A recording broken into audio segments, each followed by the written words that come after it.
बिस्मिल्लाहिर्रहमानिर्रहीम। अस्सलाम वालेकुम। Welcome to Aamna's kitchen. आज मैं बना रही हूँ बहुत ही मज़ेदार सा कुर्बानी का यानी कि भुना गोश्त। ईद वाले दिन सबकी कोशिश यही होती है कि जब गोश्त घर आ जाए तो इसको जल्दी जल्दी से बना लें और खूब मज़े का बनाएं। तो मैं आपको वही तरीका सिखाऊंगी जिससे आप जल्दी से गोश्त को बना सकेंगे और बहुत मज़े का बना सकेंगे। जो अशिया ज़रूरत है वो मैं आपको साथ साथ बता देती हूँ। चूल्हा हमने ऑन कर लिया है। सबसे पहले लहसुन प्याज वगैरह कुर्बानी वाले दिन आम तौर पे सब लहसुन प्याज तैयार रखते हैं, तो मैंने भी 2 किलो गोश्त बनाने के लिए लहसुन प्याज टमाटर वगैरह तैयार रखे हैं। हाफ़ के जी टमाटर हैं, हाफ़ के जी प्याज है। इसमें इसको प्रेशर कुकर में गलाना है, इसलिए मैंने मोटा मोटा सा प्याज काट लिया है और टमाटर भी बड़े बड़े से ही काट लिए हैं ताकि अच्छे से गल जाए और उनका छिलका भी आसानी से उतर जाए। लहसुन का फ्लेवर सबको अच्छा लगता है, तो ये आधा कप छिला हुआ लहसुन है। प्रेशर कुकर में ये भी आसानी से गल जाएगा। बीफ डालना है, 2 किलो बीफ है। इसमें दरमियाने साइज़ की इसमें बोटी बनी है, ना बहुत ज़्यादा मोटी है और ना ही बहुत छोटी बोटी है। ये देखें अच्छी सी बोटी बनी है। कुर्बानी का गोश्त बहुत जल्दी गल जाता है, इसलिए इसमें पानी का इस्तेमाल भी थोड़ा करते हैं। इसमें 10 मिनट के लिए प्रेशर कुकर चलाना है, क्योंकि बहुत जल्दी ये गोश्त ताज़ा होता है तो जल्दी जल्दी गल जाता है।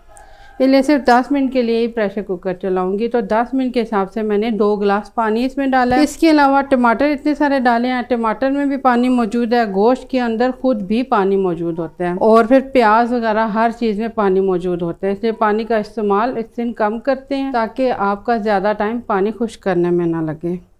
अब डालने हैं मसाले। हल्के मसाले और सादे मसालों के साथ बनाऊंगी मैं, इसमें कोई मसनूई फ्लेवर भी नहीं डालूंगी। आधा चाय के चम्मच बराबर हल्दी पाउडर, इसमें 1 चाय के चम्मच बराबर नमक, इसमें ये 1 टेबलस्पून के बराबर लाल मिर्च है, 1 चाय की चम्मच बराबर मोटी कुटी हुई लाल मिर्च, 1 टेबलस्पून या 2 टीस्पून के बराबर जीरा। और अब हमने चला देना है प्रेशर कुकर। ये खुद ब खुद ही चल पड़ेगा, पानी इसमें जमा हो जाएगा। फौरी तौर पर शायद आपको इसमें पानी कम लगे, लेकिन जिस वक्त ये बॉयल आएगा इसको तो इसमें पानी ज़्यादा हो जाएगा। सो मैं कुकर को ऑन कर देती हूँ।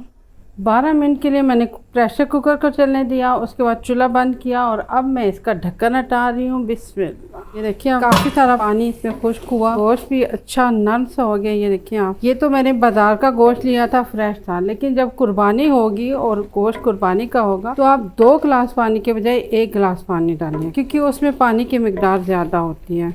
बस चूल्हा फुल खोल लें अब आप, ताकि ये फ़ौरन भुन जाए। देखिए अब आप, इसमें सारी यखनी मौजूद खुश्क हो गई है और ये काफ़ी ज़्यादा खुश्क सा आपको नज़र आ रहा है। इसमें ज़्यादा से ज़्यादा 5 मिनट लग गए हैं। अब इसमें डालना है घी, ऑयल, या आपकी मर्ज़ी है। मैं इसमें ऑयल डाल रही हूँ। इसमें 1 कप के बराबर मैंने इसमें ऑयल डाला है। जो कुर्बानी का गोश्त होगा उसमें कुछ कुछ साथ चर्बी भी मौजूद होती है, तो उसमें आप ऑयल का इस्तेमाल थोड़ा और कम कर लीजिएगा। अब हमने इसमें शामिल करनी है हरी मिर्चें, अदरक, हरा धनिया। इसमें हम इसका चूल्हा बंद कर रही हूँ। ये बिल्कुल रेडी हो गया। अल्हम्दुलिल्लाह अल्हम्दुलिल्लाह, मज़ेदार सा ईद स्पेशल भुना हुआ गोश्त तैयार है।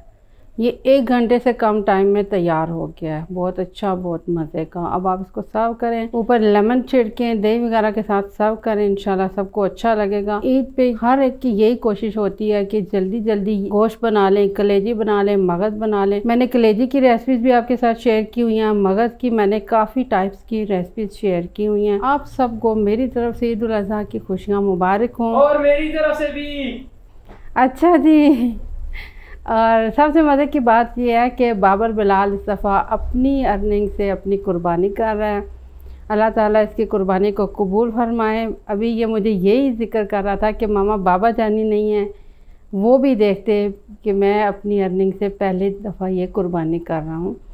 तो अल्लाह ताला बाबर बिलाल की कुर्बानी को कबूल फरमाए। बहुत थोड़ी सी अर्निंग है अभी, तो शौकिया अपने काम करता है, पता नहीं क्या क्या करता है, मुझे तो वो सारी चीज़ें याद नहीं है कि ये क्या करता है, लेकिन इसका काम कैमरा के साथ ही मुंसलिक है। पढ़ता भी है, मेडिकल कॉलेज में भी पढ़ रहा है और अपना ये शौक़ भी पूरा कर रहा है। दुआ कीजिएगा अल्लाह ताला इसके रिस्क में बरकत दे, इसकी कमाई में बरकत दे, इसे हलाल कमाने की तौफीक अता फरमाए। हर किस्म की माली परेशानियों से, ज़हनी परेशानियों से, उलझनों से अल्लाह ताला सबको बचा के रखें। आप जब स्पेशली ईद की दुआ करेंगे तो मेरे डॉक्टर साहब के लिए भी दुआ कीजिएगा, अल्लाह ताला उनकी मग़फ़िरत फ़रमाए, उस जगह में सब मरहूमीन को आसानियाँ अता फ़रमाए, सब की मुश्किलें आसान फ़रमाए, जन्नतुल फ़िरदौस के आला दर्जों में सबको जगह अता फ़रमाए, मेरे डॉक्टर साहब को भी जगह अता फ़रमाए। दुआ में याद रखिएगा, अल्लाह ताला मेरे देश की हर मुश्किल को आसान फ़रमाए। सबको ईद मुबारक। अल्लाह हाफ़िज़।